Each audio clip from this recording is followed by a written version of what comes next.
So I absolutely love children's books, children's picture books in particular.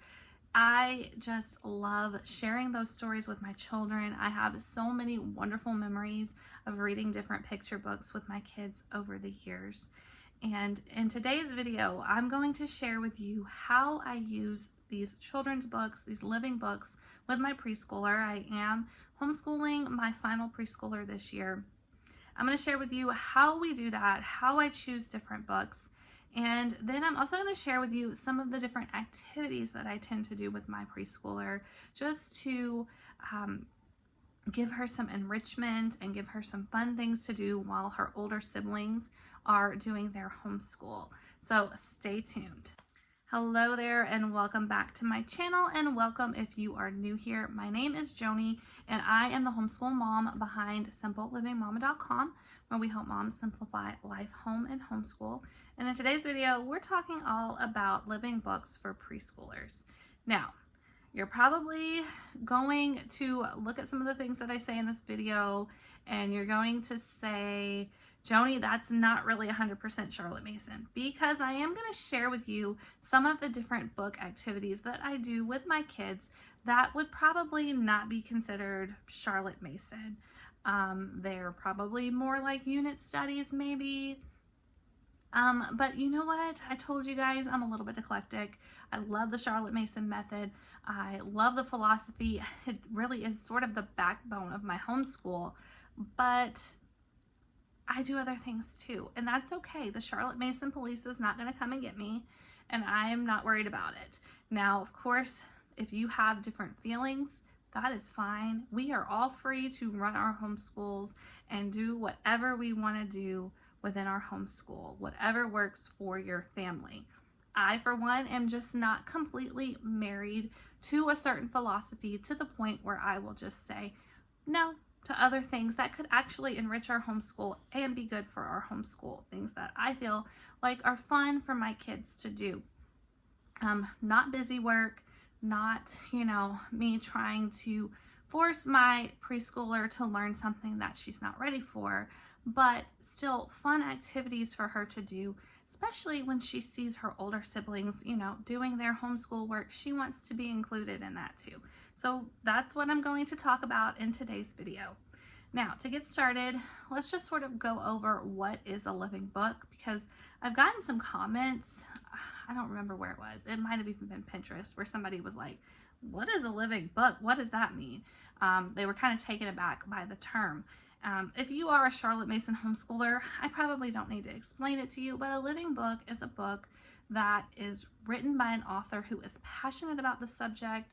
The living book, it brings you in to the story. It's good, it's true, it's beautiful, it's not. One of the words that's very popular in Charlotte Mason circles is twaddle, so it's not something that would promote negative behavior. There are a lot of books out there for kids in particular that could definitely promote negative behavior. So it's not something that does that. It's not something that's silly or foolish. It's a good, beautiful, true book that pulls you in, makes you feel like you're there with the characters, and keeps you hooked, I would say. So there are lots and lots of beautiful, wonderful books out there that would fall into that category. Now, I tend to pick classic children's books for my kids. I just stick with the classics. Sometimes there are some wonderful influencers and different people out there who are sharing other books that we may never have heard of that would be good too. Really, honestly, I don't have a huge book budget, and I have a lot of kids that I'm buying books for, so I don't necessarily buy a ton of picture books that I see other people recommending, and my library can be very hit or miss. So that's difficult for me. It may not be as difficult for you, but like I said, I tend to stick to the classic, tried and true books that are out there on the market. I have several book lists on my blog. I'll have a link for that for you guys, because I have several book lists for kids this age. They're arranged by topic. arranged by age and different things like that. They are all books that are that I would consider living books. I'm going to talk to you guys about some of the books that I read with my preschooler last week, and I'm going to show you some of the books that I'm planning to read with her next week. So this is a very small sample of books that I would consider living books, but this is sort of how we do our homeschool. So I do like to include art books for her, so I'm going to start with that. So this right here is called I Spy an Alphabet in Art. And this is just a really fun way to introduce her to classic artworks, and it's also an ABC book. So that is a fun little book that I'm planning to read with her next week, because we did Museum ABC last week. I actually didn't pull that one out, but I think I shared it on my Instagram or something like that. So we do try to look at some fun art books. This one was from Thrift Books. Things like that. And then of course we do our Bible stories. I have my big book of Catholic Bible stories that I read with her, and we're also reading, now correct me if I'm wrong because I don't know how to say this person's name, and I should, because he's recommended on Modern Mobblies a lot. Tommy DePaula, something like that. I have several of his books, and they are just wonderful. So this one is The Miracles of Jesus. We are slowly reading through this one. I read about maybe 1 or 2 of these every day, and absolutely beautiful, wonderful living book for young children. Okay, now we're going to talk about some of the picture books that I read last week. Last week was our duckling week for my preschooler. So we read Make Way for Ducklings. This is a classic. This one was actually my sister-in-law's when she was little. Wonderful book. I love this book, and we did some fun activities with this book, and it was just a great week for her. I have also a few other duck books that I read to her to go along with that. So we have the story about Ping. My kids love this one. And then this one, which is really great for like nature journaling and stuff, Ducks by Gail Gibbons. Gail Gibbons is another wonderful artist for young children, wonderful artist and wonderful author, I should say, for young children. We use her books for a variety of different topics and subjects. So this is the one that we read last week for my preschooler. And like I said, when I'm reading these living books to her, sometimes I have some fun activities up my sleeve. So several years ago now, I created these Make Way for Ducklings lesson plans. These are wonderful for preschool and kindergarten. I have several of these with the topics are different wonderful children's books or folk tales, different stories that I think every child should hear. And what I'm doing now is I am slowly updating all of the lesson plans and putting them back in my shop. I'm updating all the shop photos. I'm doing all of this stuff, and I'm actually using them with my youngest child while I'm doing this. So it's slow going because I'm doing about one every 2 weeks or so. But this is the Make Way for Ducklings one. And it's a 1-week lesson plan, and it includes different things to do every day of the week. And I have like an entire page with the supplies needed. I try to keep the supplies pretty basic, and I do include activities like sensory activities. So we will make a sensory bin to go along with this. And I made a super simple sensory bin just with colored water, little rubber ducks that we already had at home, and some twigs and stuff, like just super simple, something that the kids can do outside. They can play in the water, get wet, splash around, but they love doing it. It gives her something to do. She's not, asking me to try to play on a screen or do something like that. It gives her something to do while I'm working with the other children. I also have a Play-Doh invitation in here with all of the different supplies you would need for that. There's a duck puppet craft And then I always have recommendations for gross motor activities, and I include printables with these lesson plans for fine motor activities. And then I try to include a recipe with each one of these lesson plans. This one has a recipe for duck food. And then, like I said, lots and lots of printables that go along with this for different fine motor activities. Each day is laid out for you, and I have suggestions for other things that you can do. So for example, when I first created these lesson plans, we had a morning board that I used for all of my young kids.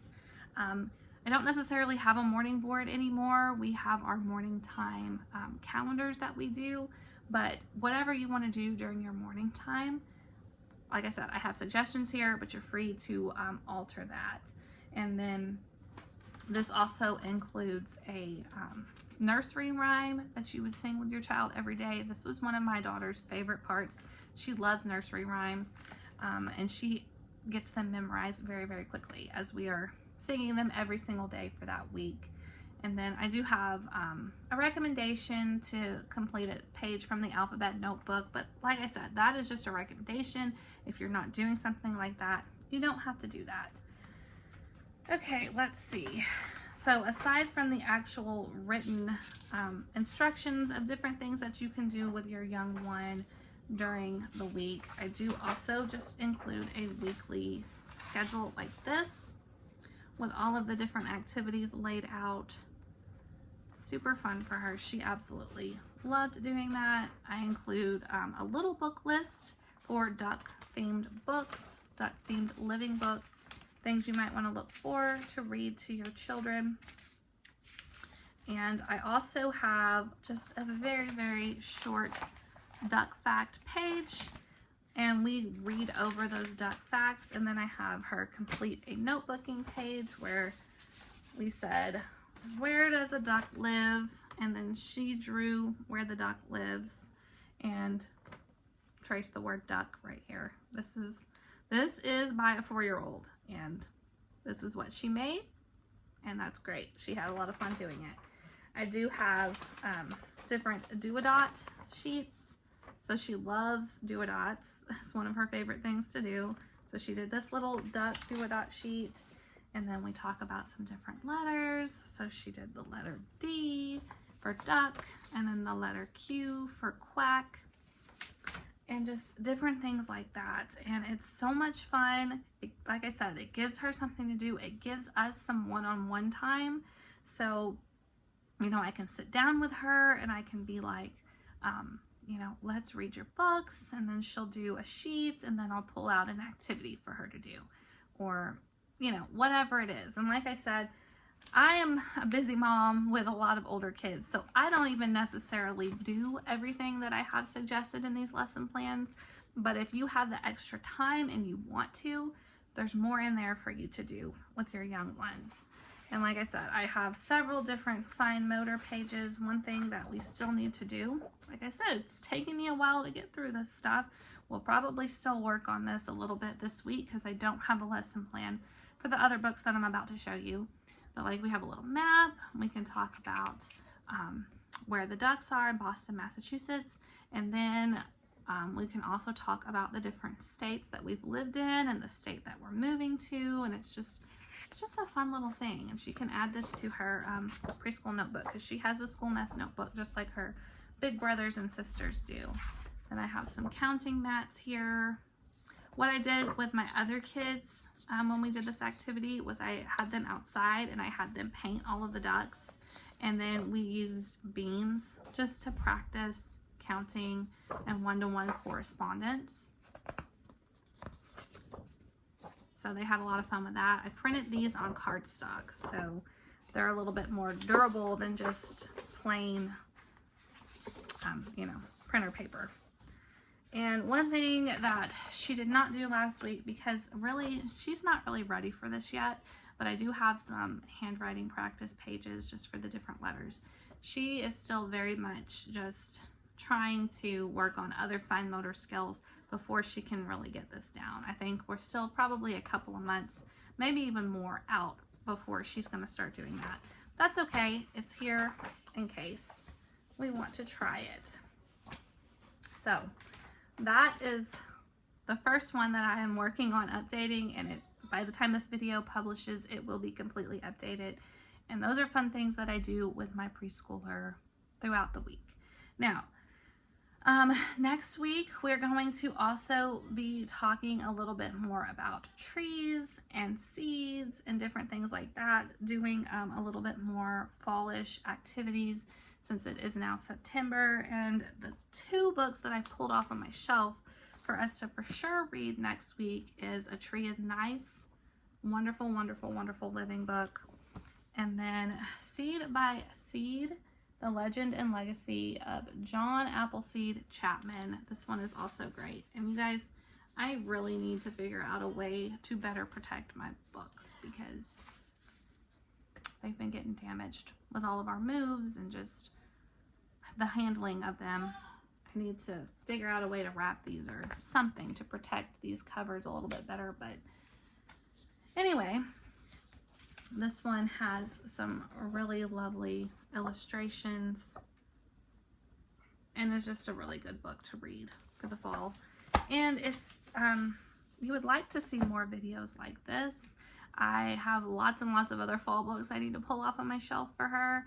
I can share those in future videos, and I can share whenever I get the preschool lesson plans updated, various things. I will definitely for sure share when they are updated over on my Instagram, over on my blog. If you get my email newsletter, then you'll also receive those. And I sell these not only in my shop on my website, but I also sell them on Teachers Pay Teachers. I know in the shop on my website, I only sell to people who live in the U.S. For tax purposes. But I think people who are outside the U.S., now I may be wrong, but I think people who are outside the U.S. can shop Teachers Pay Teachers. So that is one way you can access it if you cannot access them through my shop. If you enjoyed today's video, please don't forget to give us a thumbs up. Don't forget to subscribe to the channel if you haven't already. I'd love to have you here, and I will talk to you in the next video.